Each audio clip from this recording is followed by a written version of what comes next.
ആന്തൂർ സാജൻ എന്ന് പറയുന്ന ഒരു പ്രവാസി സംരംഭകൻ്റെ ആത്മഹത്യയുമായി ബന്ധപ്പെട്ട ആരോപണ വിധേയയാണ് പി കെ ശ്യാമള. അവർ നിന്നാൽ ജനങ്ങൾ വോട്ട് ചെയ്യില്ല, പാർട്ടിക്കാർ വോട്ട് ചെയ്യില്ല എന്നുള്ളത് അറിഞ്ഞിട്ടും പാർട്ടി സംസ്ഥാന സെക്രട്ടറിയുടെ താല്പര്യപ്രകാരം എന്ത് ചെയ്യുന്നു, അവരെ അടിച്ചേൽപ്പിക്കുന്നു, സ്ഥാനത്ത് അടിച്ചേൽപ്പിക്കുകയാണ്.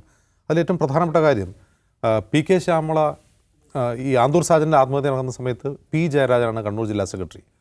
ആ പി ജയരാജൻ കണ്ണൂർ ജില്ലാ സെക്രട്ടറി ആയിരിക്കെ പി കെ ശ്യാമളയെ വേദിയിലിരുത്തി പി ജയരാജൻ അവരെ വിമർശിച്ചിട്ടുണ്ട്.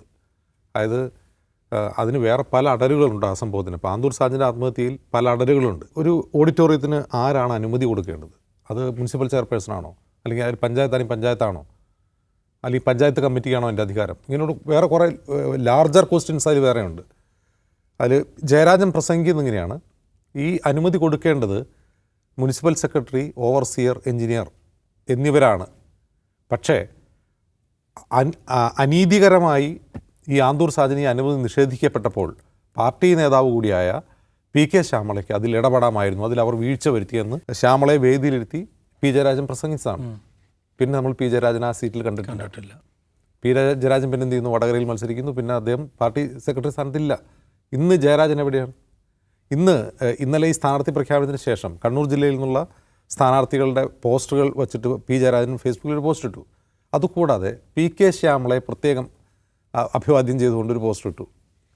തളിപ്പറമ്പിലെ സ്ഥാനാർത്ഥി പി കെ ശ്യാമളയ്ക്ക് അഭിവാദ്യം കൊണ്ടൊരു പോസ്റ്റർ ഷെയർ ചെയ്തു. അത് എന്തിനാണ് ഷെയർ ചെയ്ത് ജയരാജൻ ഷെയർ ചെയ്തെന്ന് അറിയില്ല. അതിൻ്റെ കമൻറ്റ് ബോക്സ് തുടങ്ങിയ 10,000 കമൻറ്റുണ്ട്. 9000-90% കമൻറ്റും ഈ ശ്യാമളയ്ക്കെതിരാണ്.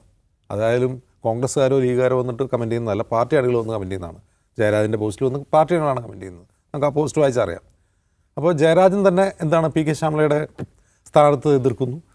ഇന്ന് അദ്ദേഹം ഈ ടി കെ ഗോവിന്ദൻ സ്ഥാനാർത്ഥിയായി സ്വയം പ്രഖ്യാപിക്കുന്നു. UDF പിന്തുണ സ്വീകരിക്കുമെന്ന് പറയുന്നു. ഇതൊന്നാം സംഭവം. ഇപ്പം നെന്മാറയിലൊരു സംഭവം കൂടി കേൾക്കുന്നു. കെ ബാബു ഒന്നിലധികം തവണ 2 വട്ടം MLA ആളാണ്. നെന്മാറ ആ മേഖലയിൽ വളരെ ജനകീയനായിരുന്ന നേതാവാണ്.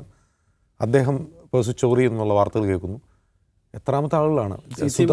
സുധാകരൻ, CC മുകുന്ദൻ BJPയിലേക്ക് പോകുന്നു. അദ്ദേഹം കോൺഗ്രസിലേക്ക് പോകുന്നു കേൾക്കുന്നു.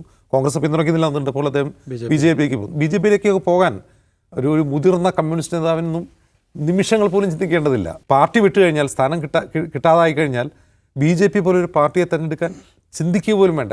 എത്ര ഉദാഹരണങ്ങളാണ്. ഇപ്പോൾ ഒരാൾ പാർട്ടി വിട്ട് UDFയിലേക്ക് മാറുക, UDF പിന്തുണ സ്വീകരിക്കുക, കോൺഗ്രസ്സുകാരനാവുക, അല്ലെങ്കിൽ CPM വിട്ട് CPIയിലേക്ക് പോകുക. ഇതൊക്കെ നമുക്ക് മനസ്സിലാക്കാം. CPI വിട്ട് CPMയിലേക്ക് മാറുക.